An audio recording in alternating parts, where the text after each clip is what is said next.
Hello mga kahabibi! Welcome to my vlog. Ngayon pupunta kami ng Lou.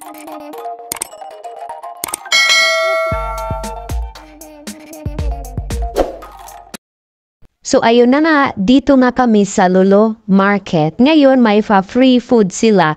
Nakita kami sa isang customer namin na sabi niya, punta daw kami doon, lapit lang, libre daw food. Kaya nakakasad kasi yung chocolate para lang daw sa mga workers. Nahiya naman kasi kami lumapit doon. Baka isipin nila ito mga kabayan na ito mga PG. Charot lang. Sa totoo lang talaga, nagmamadali kami dyan, pumasok sa store mismo. Kasi ngayong amo namin, sinabihan na ako agad pagkababa ko ng sasakyan na don't be late. Siguro may papanuurin siya kaya ayaw niya kaming malate, umuwi. Alam mo naman, siyempre, susunod tayo sa amo kasi yung amo laging tama. Charot.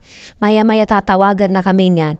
Ang hirap ng ganito, no? Yung mag-grocery ka na parang limit lang yung oras mo, hindi ka makapili kung ano dapat mong piliin na mga dapat mong pilhin. Di ba nakakalito? Inaamoy-amoy ko na nga dyan kung anong dapat kong pipiliin. Iwan ko ba ba't ako adik sa ganyan ng mga bat gel na yun? Pag nakakita ko, parang yung mata ko nadidemonyo. Alam mo yun? Iwan ko ba, di ba? Sakata ng ilong ko dyan kaamoy sa dami ko. Bago ako maging banag dyan, buti naman nakapili na ako. O diba? Ay, nakita na ako para sa face lock. Naka-promo siya, o diba? Pag promo lang tayo bibili.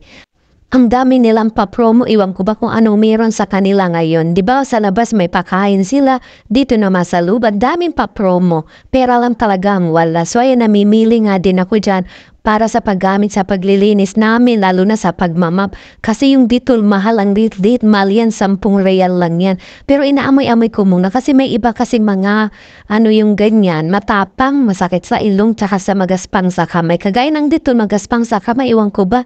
Di ba bago ako dyan maging lasing, maging sabog, kailangan makapili na, di ba, inaamoy-amoy, sakatan ng ulo ko dyan, kaamoy-amoy, lahat ng mga binibili ko, inaamoy tulad mga liquid na yan.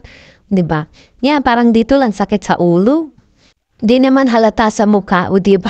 Ang sama ng mukha ni Anjay. Nagtingin na din kami ng ista kung ano mabibili namin pang ulam bukas. Ayun na nga ang nabili namin dyan. Tilapia at saka yung para siyang hasa-hasa. Huwag mo hasa-hasa ang tawag, tangigi. Parang ganon siya, diba? Yung buhay kasi na tilapia dyan, mahal. Ayun na nga, pagkatapos namin mag-grocery, nagbayad na kami kasi nga yung amo namin, alam namin nag-aantay na sa labas. O diba, sinabihan na kasi ako kanina, don't bend it. Diba, lakad-lakad. Tapos na dyan yung mga pakain, no? Akala namin meron pa. Wala na pala. Ayan, pauwi na kami. Thanks for watching. Bye!